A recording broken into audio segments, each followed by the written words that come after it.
जैसे कि मैंने आपको पॉइंट नंबर 9 अभी समझाया था, उसके बाद आता है पॉइंट नंबर 10। अगर हम प्रोकैरियोटिक सेल्स के केस में देखें तो binary fission is the basically mode of reproduction. Normally जो प्रोकैरियोटिक सेल्स है उसके अंदर जो रिप्रोडक्शन होती है वो बाइनरी फिशन के हेल्प से होती है। बट अगर हम यूकैरियोटिक सेल्स के केस में देखें तो जो रिप्रोडक्शन होती है या डिवीजन ऑफ सेल्स होती है वो होती है माइटोसिस एंड मियोसिस के हेल्प से। Now we come to the point number 11, that is cytoskeleton. अब आपको पता है व्हाट इज साइटोस्केलेटन एंड और what is the need of cytoskeleton. Cytoskeleton एक ऐसा स्केलेटन है, जैसे आपका स्केलेटन आप देखते हैं कि आपका जो स्केलेटन आपकी बॉडी को प्रॉपर शेप देता है, प्रॉपरली आपके सारे टिश्यूज को बाइंड करके रखता है, इसी तरह से जो सेल्स है उसका जो स्केलेटन होता है उसको साइटोस्केलेटन कहते हैं। साइटोस्केलेटन बेसिकली करता क्या है, ऑर्गेनेल्स को प्रॉपर स्पेस पे में बाइंड करके रखता है, उनको एक जगह पे टिका के रखता है। अब आप देख रहे हैं कि जो प्रोकैरियोटिक सेल्स हैं उनके केस में साइटोस्केलेटन क्या है, एब्सेंट है।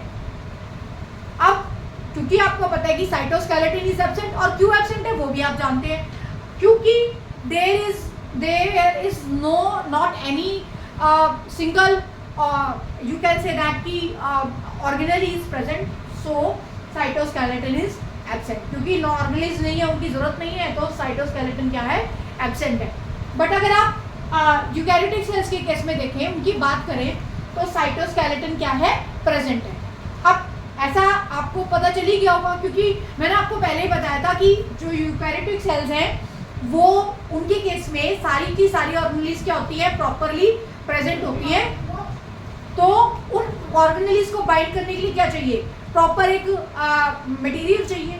तो उस मटेरियल को, वो मटेरियल जो है उसकी जरूरत यहाँ पर पड़ेगी, तो साइटोस्केलेटन इज प्रेजेंट। अब आप ये देखिए कि साइटोस्केलेटन मटेरियल क्या क्या होता है एक सेल में। फॉर एग्जांपल आप लीजिए एक्टिन, मायोसिन, और आपका आप कह सकते हैं कि tubulin, all these are the cytoskeleton materials that are present in the cell.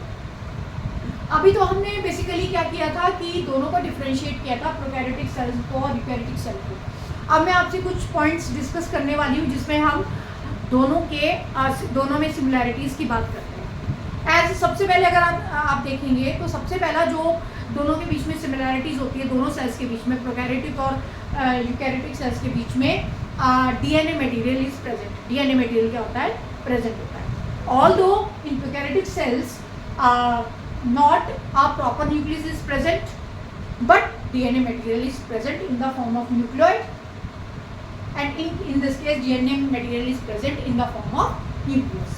अगर हम दूसरी टर्म में बात करें तो in case of prokaryotic cells plasmid is present, extra chromosomal nucleus is called as plasmid। extra chromosomal जो DNA होता है या न्यूक्लियस होता है उसको हम प्लाज्मिड कहते हैं, तो वो प्रोकैरियोटिक सेल्स के केस में प्रेजेंट होता है।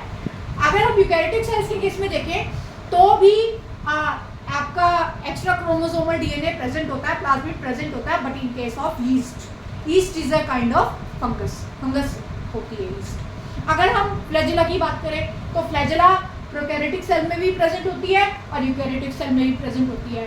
अब प्रोकैरियोटिक सेल में तो आपको पता ही है कि कोई भी आप सेल ले लो तो उसमें फ्लैजेला प्रेजेंट होती है। बट अगर हम यूकैरियोटिक सेल्स की बात करें तो अगर आप एंथीरोजोइड्स को देख रहे हैं, male gametes are called as antherozoids, तो एंथीरोजोइड्स में फ्लैजेला प्रेजेंट होती है, एंड स्पर्म सेल्स में भी क्या होती है, फ्लैजेला इज प्रेजेंट। अगर हम रिप्रोडक्शन की बात कर रहे हैं तो दोनों में रिप्रोडक्शन हो रही है। जैसे कि मैंने देखा कि सेल डिवीजन दोनों में अलग अलग है। अगर आप प्रोकैरियोटिक सेल्स के केस में देख रहे हैं तो बाइनरी फिशन के थ्रू हो रही है, अगर आप यूकैरियोटिक सेल्स में देख रहे हैं तो माइटोसिस एंड म्यूसिस के थ्रू हो रही है। तो these are the some points which shows the similarities between prokaryotic cell and eukaryotic cells. अब अगली वीडियो में मैं आप लोगों से ये सारी चीज़ें डिस्कस करूंगी, इनके डायग्राम्स आपको बना के दिखाऊंगी, आपको ये भी बताऊंगी कि डायग्रामेटिकली आप इनको कैसे शो कर सकते हो। सो अभी मैं ये आप लोगों से उम्मीद कर रही हूँ कि आप लोगों को मेरी जो ये एफर्ट है जो कि मैं आप लोगों के लिए बायो इजी बनाना चाह रही हूँ वो आपको पसंद आया होगा। तो इसलिए और अगर पसंद नहीं भी आया तो आप कमेंट करके बता सकते हैं कि आप और किस तरह की चेंजेस मेरे वीडियो में चाहते हैं, ताकि आप लोगों को ज़्यादा से ज़्यादा समझ आ सके और जो मेरा मोटिव है आप लोगों को समझाने का वो पूरा हो सके। तो इसमें आप लोग मैं इसलिए ये चाह रही हूँ, आप लोगों से मैं एक रिक्वेस्ट कर रही हूँ कि आप लोग ज़्यादा से ज़्यादा मुझे कमेंट करें किसी भी तरीके से, चाहे आपको अच्छा है कुछ लगा हो, चाहे आपको इसमें कुछ चेंजेस करने हो, चाहे आपको कोई पॉइंट आपको लग रहा होगी आप इसमें ऐड कराना चाहते हैं, मेरी वीडियो को कमेंट करें, लाइक करें, शेयर करें और सब्सक्राइब करें, ताकि ज़्यादा से ज़्यादा लोग इसका